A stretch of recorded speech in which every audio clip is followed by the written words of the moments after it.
thank you all for coming this evening. I'm always honored when John and Barbara asked me to speak here, and I'm honored to be with you this evening. Thank you for coming. And so tonight we're going to talk about prosperity. And we've been focusing on Wednesday nights, we've been focusing on the book Prosperity by Charles Fillmore. And in thinking of this talk, I was thinking how I could structure it and what the best way to approach this was. And I thought, well, first of all, let's look at what prosperity means. What does this word mean, prosperity? And I found in the book Prosperity by Charles Fillmore that at the beginning of lesson 6, he defined it as, he said, prosperity, according to Webster, is an advance or gain in anything good or desirable, successful progress toward or attainment of a desired object.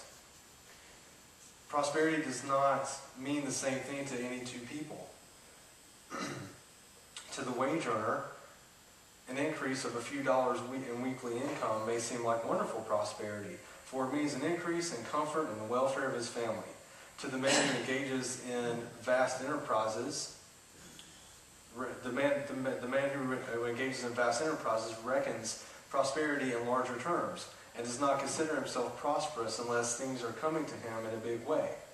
Between these two extremes, there are many ideas of prosperity, which shows quite plainly that prosperity is not in the possession of things, but in the recognition of supply and in the knowledge of free and open access to an inexhaustible storehouse of all that is good and desirable. There's a lot of information in there, an action-packed definition. But I boil it down to a couple of points. And first of all, it's what do we learn from reading that? First of all, we learn that prosperity is defined differently by everyone. He points out that the wage earner thinks a few extra dollars a week is prosperity, and a person who does things in a big way, big projects, big transactions, considers prosperity to be something altogether different. We also learn that prosperity is not in the possession. So it's not that you go out and if you own a certain car or a certain house or a certain article of clothing or a watch or anything like that, that doesn't define prosperity. That's not what it means.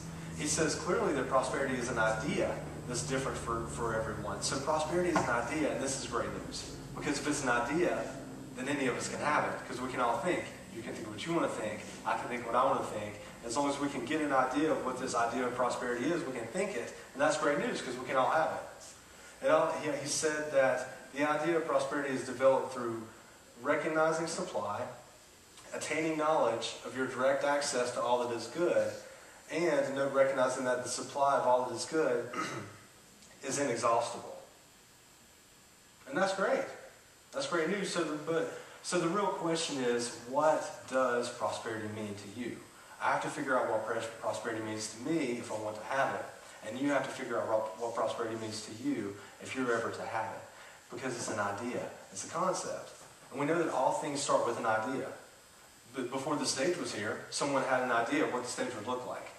They thought of it in their mind and said, okay, the stage is going to have however many steps up. It's going to be kind of an arc shaped. It's going to, they had an idea of what it looked like in their mind. So it started with an idea. Then they expressed it by drawing pictures of it, like putting some measurements on there, and then they further expressed it by actually building it. And that's the creative process so far as we know. So far as we know, that's the creative process. There's an idea or a thought, and then the thought is embodied. The action is taken in the direction of the outcome of the thought, and ultimately the outcome happens. And so let's look at that together and see exactly what we can learn from all of this. So, as I was saying, first we have to figure out the idea of what prosperity means to us, because it's about the idea. That's the originating point.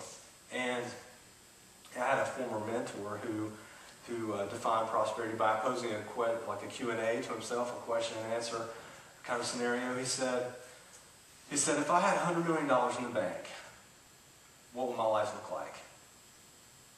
That's a great question. That's a great question then to answer it. Now, it may not be $100 million for you, $1 million or $10 million. Maybe $100 million is not enough. I don't want to limit anyone. But for him, it was $100 million. And so he asked himself that question. If I had $100 million in the bank, what would my life look like? What would I do? What would I be doing? What kind of activities would I be doing? Who would I be doing it with? Where would I be doing it? All of these things. That sets the imagination in motion and can help you create an idea of prosperity, of what that would look like in your life. And for what I know about this man, he's I see that happening for him right now. $100 million in the bank isn't a big deal. So that's great. It worked for him, and maybe it'll work for you. But really, the point is getting the idea. And to me, Fillmore's definition said much more. I have an idea of what prosperity means to me, but he's talking about the steps to get there. To start off with, you have to recognize the supplies that you have, that there is a supply, that you have access to it, direct access to it, and then it's limitless. It's and inexhaustible, is I think what he says. And that, for me, is power. That's power. That's personal power. So the idea is one thing, and that's necessary to start walking towards it. Second to that, though, and at least as important, is having the power to draw from that inexhaustible pool, to draw from that source whatever prosperity you want in your life. What do you want in your life? And how can you have to develop the power to draw that out, to pull that into life, whatever it is that you want to have in your life. So how do we develop that power? How does that power happen? How do we work that out? Because it's easy to conceive prosperity. We can sit and think and meditate and visualize ourselves as having lots of money and all the things, and we'll talk about that in a little bit. But the power is very important. It's crucial. And so how do you develop that power?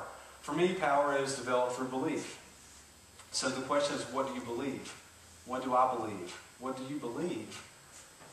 Do you believe that there is a God or a devil or some sort of dark power, energy, something evil going on out there that if you choose something for your life can say, no, Zeb, not for you, not today. Is there something out there like that? If that's what you believe, that's limiting. That limits your power. It takes away your personal power. And in my opinion, makes prosperity more difficult or even impossible to achieve with any sort of calculation. And so, for me, I don't believe in those sorts of things. For me, I take a bigger approach. I take a concept of God, the biggest one I can think of.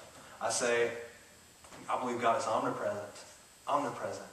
Omnipresent means completely and totally present, fully present at every single point of existence. It doesn't get much bigger than that. So that's the biggest concept I can think of, and that's what I go with. And of course, omnipresence doesn't mean present in most of the places, but not present at the point of evil or the point of the devil or the point of anything bad that's happening. Not present there. It means all of that. And by expanding my mind there, having to work into the oneness, how is contemplating the oneness and figuring out, trying to work out a way that it's all God, that it's all okay, that it's all working out. That's actually expanding. Concepts like evil and sin and things like that don't go nearly far enough for me. For me, and this is all coming back to the personal power thing, for me, everything that I do either evolves me or regresses me. And even overall, the regression is part of the overall evolution. But in each specific situation, everything that I do, every action that I take, every thought that I have, every word that I speak, either evolves me or regresses me.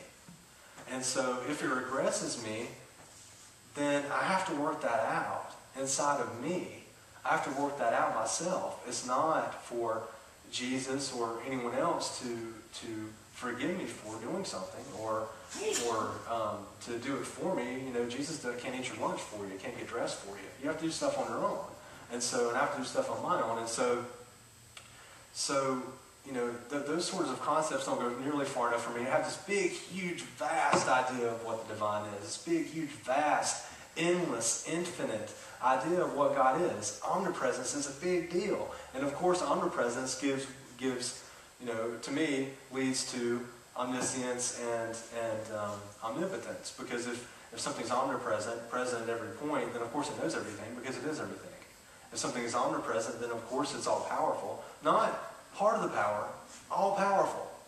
Omnipresence, all powerful. That means it has all the power. Not part of the power is God's, or most of it, not sort of powerful or partially powerful, but all of the power. Not part of the power is God's and part of the power is the devil, part of the power is evil, or things like that. That doesn't logically make any sense for me to conceive it that way. So omnipresence. If you can sit and focus on on oneness.